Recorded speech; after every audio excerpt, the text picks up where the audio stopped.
Sejam bem-vindos a mais uma aula de Tânia, capítulo 7, Perek Zayin. Semana passada nós estudamos sobre a nossa querida alma animal. Cada um de nós tem uma alma animal e a gente gosta muito dela. Só que essa alma animal, ela age por instinto. Às vezes o teu instinto vai te falar para fazer uma coisa boa. Você ficou com dó de alguém, então você ajuda aquela pessoa. Mas uma pessoa que se deixa ser guiada totalmente pela alma animal é muito perigoso. Por quê? Porque ele acaba se descontrolando muitas vezes, né? Porque às vezes o animal gosta de ficar nervoso, às vezes o animal gosta de ficar preguiçoso, às vezes o animal gosta de desejar coisas proibidas. Então, se você deixar se levar apenas pela sua alma animal, isso não vai ser uma coisa boa. Então, a gente viu no capítulo 6 que o único jeito disso não acontecer é através da santidade, que é do chá. O que quer dizer santidade? Quando a gente tem um propósito na vida. Então, tudo que você faz tem que ter um propósito na vida. Se não tiver um propósito na vida, você está agindo pela tua alma animal. Vamos ver o capítulo 7 que vai continuar essa teoria. Diz o Alter Rebbe, a alma animal do judeu, ela está no sangue do judeu. Assim também as almas animais de todos os animais selvagens e pássaros e peixes, kasher. Estamos falando de animais kasher agora. Animal não kasher pertence a uma impureza muito grande que a Torá proíbe. Por que a Torá proíbe você comer um animal não kasher ou uma comida não kasher? Porque a energia que chama shalosh klipot atmeyot, as 3 cascas impuras, ela é uma energia muito negativa, que a gente vai ver mais para frente, que não tem solução. Então a gente não pode consumir essa energia. Mas, se for uma comida kasher, estamos falando de uma comida kasher, e assim também a vitalidade e a energia de todas as ações, falas e pensamentos de assuntos mundanos que não são proibidos pela Torá. Por exemplo, quero falar sobre futebol, quero falar sobre cinema, quero falar sobre artes e cultura. Não tem nenhuma proibição pela Torá. Mas por que eu estou falando disso? Só porque eu estou afim. Diz o Alter Rebbe aqui o seguinte: se você faz isso apenas porque você está afim, ou seja, o teu desejo particular, sem pensar o propósito divino que tem por trás das tuas ações, pensamentos, falas e etc. A energia dessas ações, dessas falas, desse pensamento, elas vêm de um lugar que se chama Klipat Noga. O que é Klipat Noga? É uma energia intermediária, diz o Alter Rebbe. Fala aí, Yoel. Eu falei que você falou dessa Klipat Noga. Muito bom, verdade. Viu que ela prestou atenção? Então, diz o Alter Rebbe aqui uma coisa muito importante. Esse nível, ele é intermediário entre a Kedushá e entre a impureza. Então, entre santidade e impureza, vamos falar assim, entre o bem e o mal, você tem uma coisa que chama Klipat Noga, que são todas as coisas neutras que a gente faz. Mas você lembra semana passada que eu falei que não existe neutro? Quem lembra disso? Eu falei semana passada que não tem no judaísmo o caminho do meio. Agora vocês vão entender por quê. Por quê? Porque esse caminho do meio, que seria a Klipat Noga, às vezes ele vai para cima e às vezes ele vai para baixo. Em outras palavras, depende da intenção que a pessoa tem por trás daquele comportamento. Então ele vai dar um exemplo. Uma pessoa que ela come uma carne bem gostosa, um steak gostoso, é o exemplo do Alter Rebbe, não é o que eu estou falando. Ou ele toma um vinho, sabe, top, vinho top, kasher, óbvio.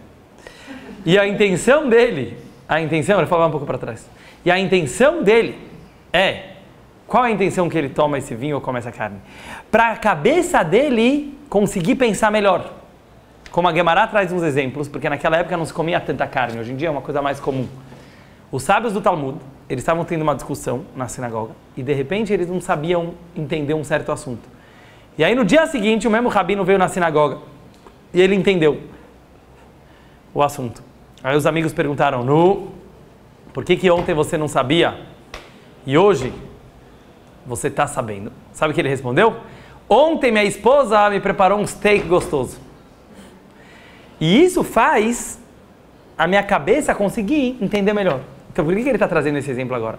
Porque se a intenção que a pessoa quer comer bem e beber bem É para ele conseguir entender Torá melhor? É para ele conseguir pensar melhor? Intelectualizar as coisas melhor?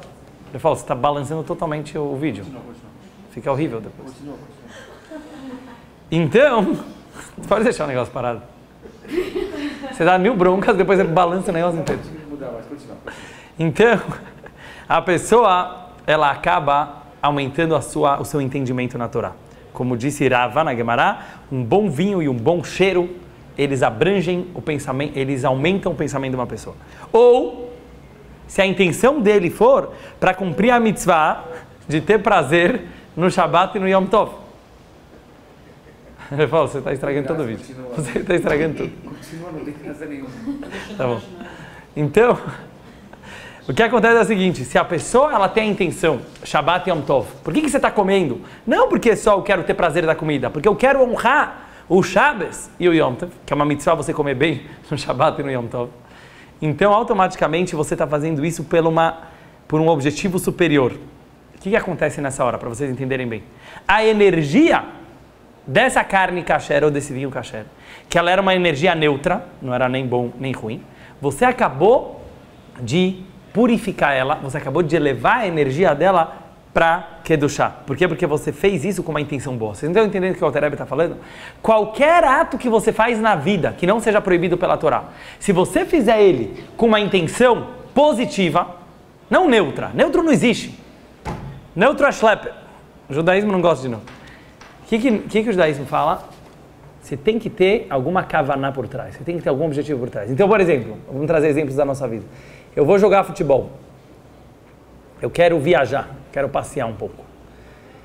Qual que é o meu objetivo que eu estou fazendo isso? Para eu poder me conectar com a Hashem melhor? Pode ser. Por quê? Quero fazer um esporte para o meu corpo funcionar melhor. Ou eu quero para saúde. Não, mas a própria saúde, não saúde, só saúde. É isso que ele quer dizer. Quando você pensa na saúde, por que você quer ter saúde? Conforme tem uma pergunta que os mestres hassídicos falavam. Como que é a tua vida? Ontem ele falou quem estava na palestra do Hassid, dono da reserva. Você come para viver ou você vive para comer? Os dois não dá. Qual que é teu objetivo maior? Então ele falou, que é uma história, baseada numa história hassídica. Uma pessoa veio e falou, não, eu vivo para comer. Quer dizer, o cara, mas pode ver, não tem a ver com nível social. O cara pode ser bilionário e ele vive para comer. Por quê? Porque você vai olhar a vida dele. O que ele faz com todo o dinheiro que ele acumulou, com tudo? Para ele ir num bom restaurante, para ele viajar. Quando fala comer, quer dizer qualquer tipo de prazer mundano. Para isso que você vive, quer dizer, você faz tudo isso para poder comer gostoso. O outro come para viver. O que quer dizer come para viver? Todas as ações que ele faz na vida, pode ser cuidar da saúde, pode ser nutrição, pode ser academia, pode ser esportes, jogar futebol, passear. Mas por que você faz tudo isso? Para você ser uma pessoa mais saudável e o quê? Viver. O que quer dizer viver? No judaísmo, se conectar mais com Hashem. Então qualquer coisa que você fizer na vida e o teu objetivo é se conectar mais com Hashem, isso é mitzvah. É igual colocar tefilim. Entendeu o que ele quer dizer? É igual cumprir Shabbat. Se eu jogar futebol com intenção boa, vira mitzvah. Vamos continuar, mais um exemplo. Ele fala, assim também alguém que conta uma piadinha, milsa de bdichusa, uma piada, um rabino que conta uma piada. Por quê? Por que ele conta uma piada? Para abrir a aula, para a aula começar a ficar mais interessante. Então um rabino vai lá e conta uma piadinha no começo da aula. Fala. Tinha tido algum rabino que falou que rir é um desrespeito? Porque eu tinha... Não era um Hassid, com certeza. Não, porque eu lembro que eu fiz um estudo sobre humor e tinha uma tradição, algum conceito de que a risada é considerada um desrespeito quando ela está próxima a alguma coisa religiosa. Então... tudo depende de como. Está escrito que se uma pessoa ela fica sempre está escrito mesmo.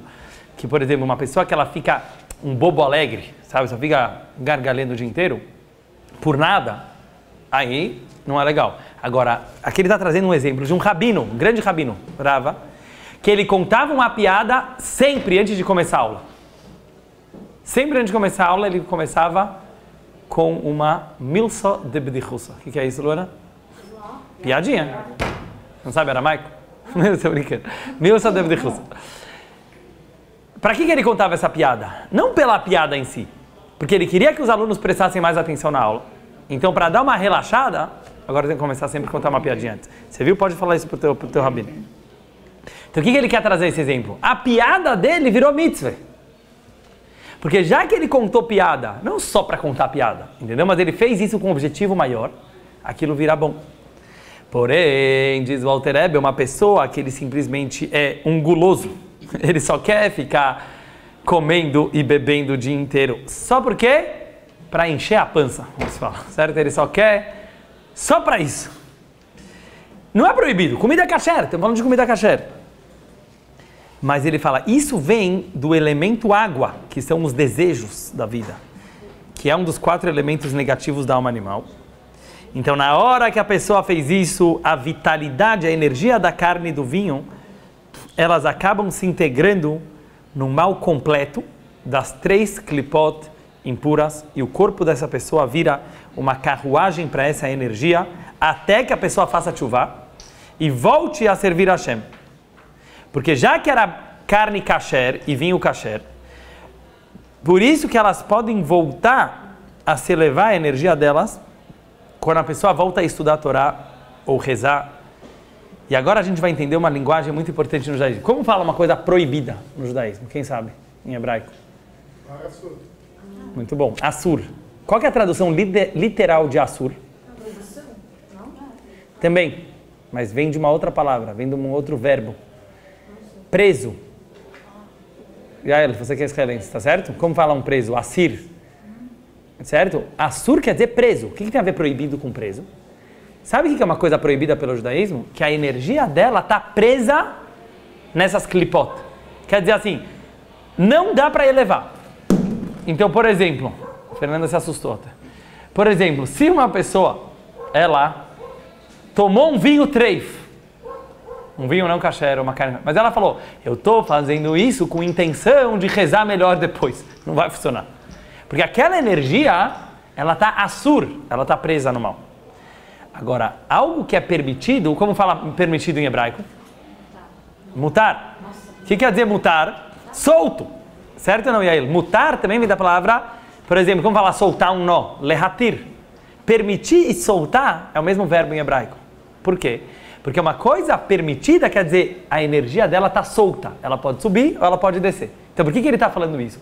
Porque mesmo uma pessoa que ela fez um prazer mundano, como muitos de nós fazemos às vezes, sem pensar no depois, certo? Ela só queria ter o prazer na hora. Tudo bem. Na hora aquilo foi ruim.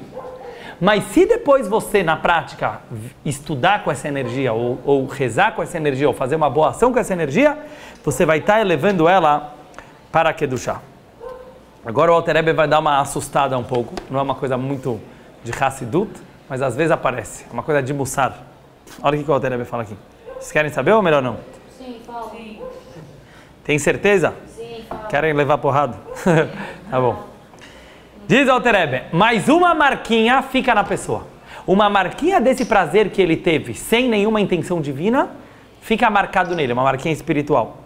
E é por isso que a pessoa precisa de uma coisa que chama Hibut Akever.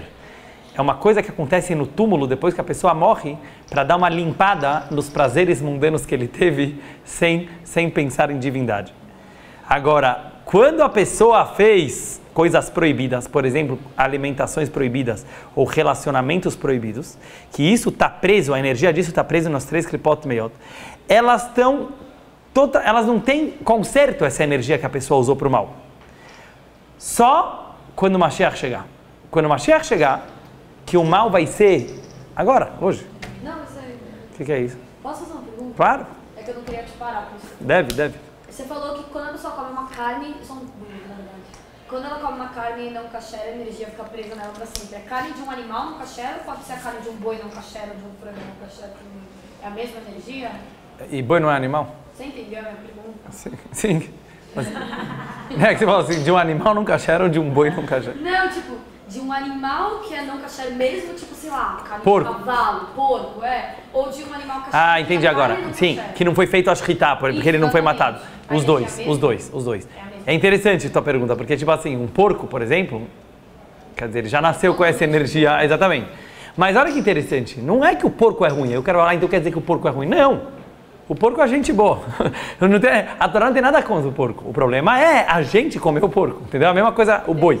O boi, Agora, se ele foi morto de um jeito não kasher, então automaticamente a energia dele vira não kasher. Isso não sai?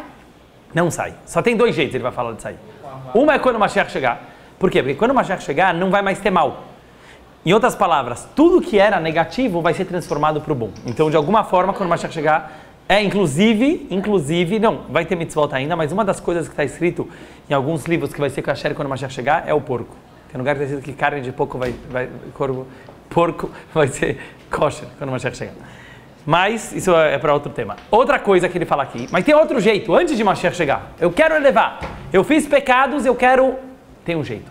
Diz o Alter Rebbe aqui, teshuvá por amor. Uma pessoa que ela faz teshuvá, retorno para Deus por amor. Por que ele fala por amor? Ele explica aqui uma coisa muito interessante. Qual que é a lógica aqui do negócio? O cara pecou, a energia é ruim, como a gente falou. Como ele faz para transformar uma energia ruim em energia boa, Pedro? Sabe como? Se ele faz de verdade, pela lógica, aquela energia vira boa. E o Alter Rebbe explica como. Um cara que ele se afastou do caminho, quando ele se toca e ele quer voltar, a força com que ele volta, obrigado querido, a força com que ele volta, a intensidade, a potência do cara espiritual é muito maior do que alguém que já era religioso. Já perceberam isso? Às vezes um cara Baal Teshuvá, não é? Ele vibra muito mais. Então o que esse cara fez? Ele transformou pecados em mitzvot. Porque tudo aquilo que ele fez antes, que afastou ele de Hashem, fez que o amor dele agora fosse maior. Em outras palavras, ele fala, Deus, o que ele está falando para Deus? Valeu a pena eu ter pecado. O cara não pode falar isso antes de pecar, mas depois que o cara pecou e fez chuva, ele pode falar, valeu a pena, porque esses pecados, exatamente, me aproximaram mais força de Hashem. Eu nunca poderia ter chegado, e isso está no Talmud, isso não é uma invenção do Alter Rebbe. O Talmud, a Gemara fala, um lugar que o balei de chuva chegam, nem os sadikim completo conseguem chegar. Justamente por causa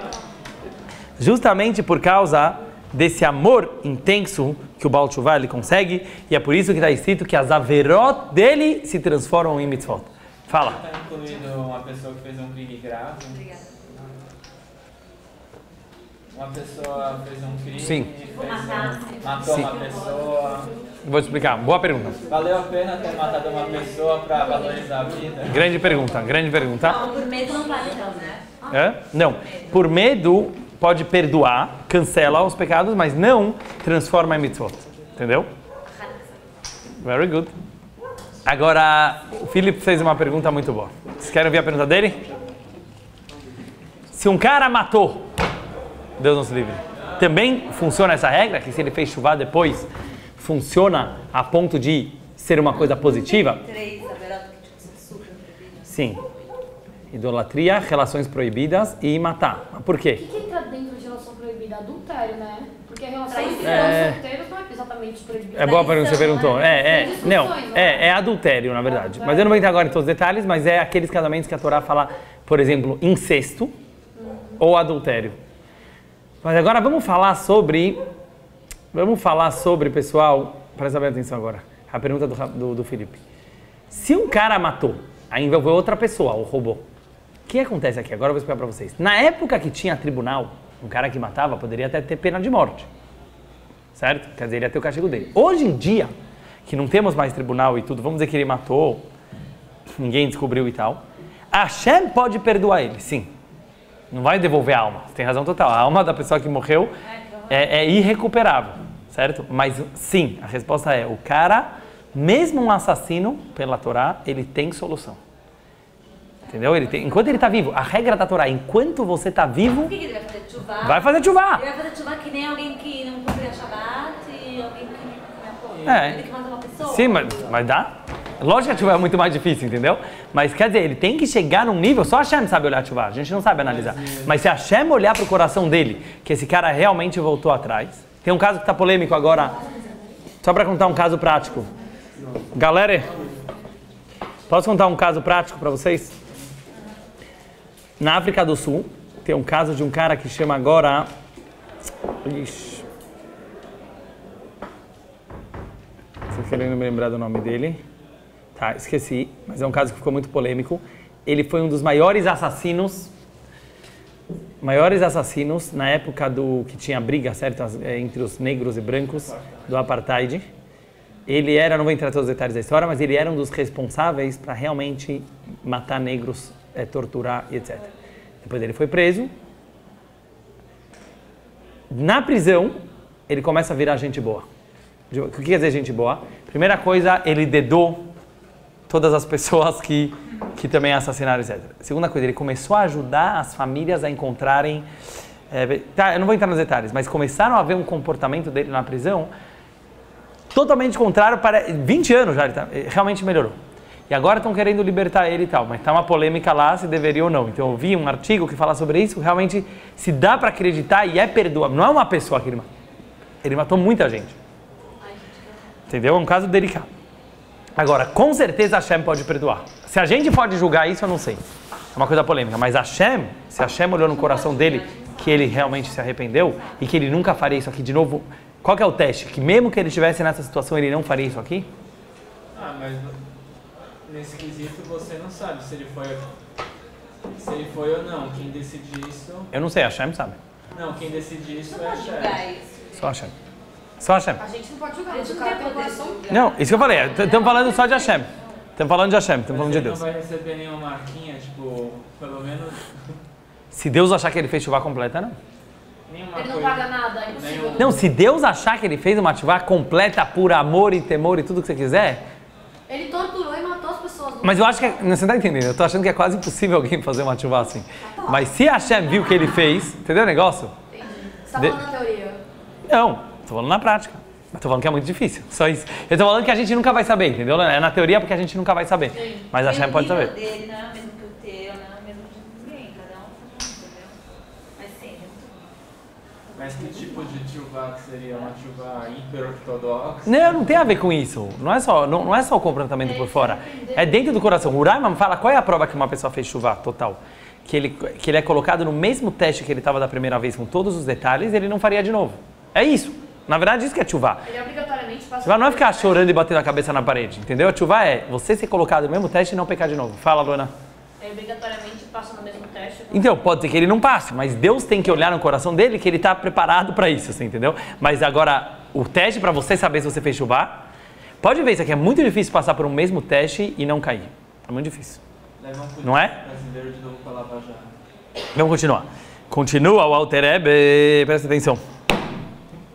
Uma pessoa que não chegou nesse nível de chuva por amor, ele vai ter que esperar Mashiach chegar. Agora ele vai falar aqui de uns pecados mais masculinos. Vocês querem saber ou não precisa? Então, vamos falar. Por exemplo, um dos pecados que não está explícito na Torá, mas cabalisticamente e também no Talmud, ele aparece algumas vezes, é um homem que vai desperdiçar sêmen em vão. Pela Torá, isso aqui é considerado uma coisa proibida, mas não é uma das 613 mitzvot. Então aqui ele fala que a tchuvá para isso é feito no Kriyat Shema, antes de dormir.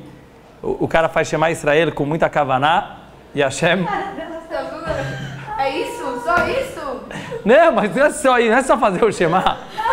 Não é Pai Nosso. Alô, né, vô? Desculpa, não deu. Não, pode falar. Não, a gente vai botar esse vídeo inteiro, vai ter que cortar aqui. O Rafael já balançou. Já. Edita isso aí. Vai ter que editar. Imagina falar Luana. Refol, que eu falo, o que você perguntou? Você acha muito leve essa chuva? Eu não perguntei, eu achei diferente, eu não sei. Então, ele fala não, por que ele explica que é diferente? Agora eu vou explicar por quê. Porque já que essa proibição não está na Torá, e por que ela não está na Torá? Ele vai explicar aqui. Aqui tem uma coisa assim, presta bem atenção aqui, uma coisa importante. Quando a pessoa tem um relacionamento proibido, homem, mulher, ou homem, também é proibido. Esse é um dos casos que é relacionamento proibido. Já que ele colocou a energia dele em outra pessoa, tudo cabalisticamente dá para entender, aquela energia está presa em alguém. Está presa em alguém. Por isso, a tchuvá é mais complicada. Quando essa energia não foi colocada em ninguém, olha o que ele fala aqui, a impureza é maior do que relacionamentos proibidos, ele fala.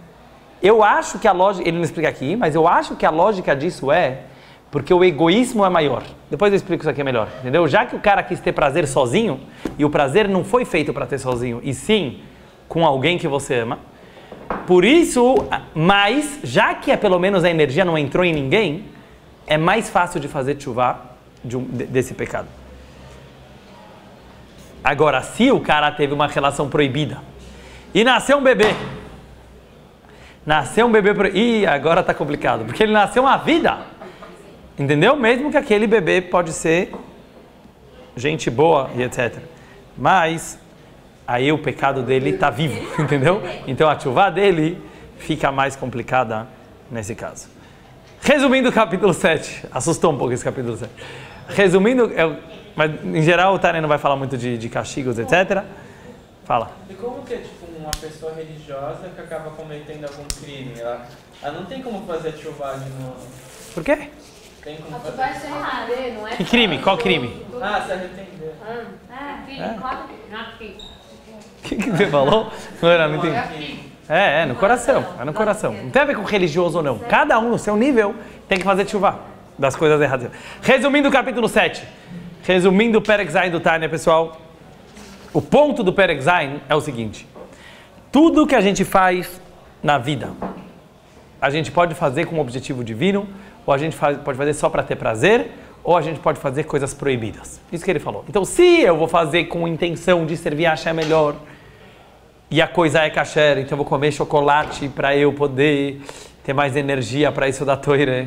Pode comer uma barra inteira, contanto que você vai fazer realmente o que você se comprometeu. Certo? Pode, tá liberado. Se o cara vai comer chocolate... Só para fazer a brachá, posso? Treif, calma, se ele vai comer um chocolate treif, não dá para levar aquilo. Só se ele fizer uma tchuvá por amor ou se Mashiach chegar.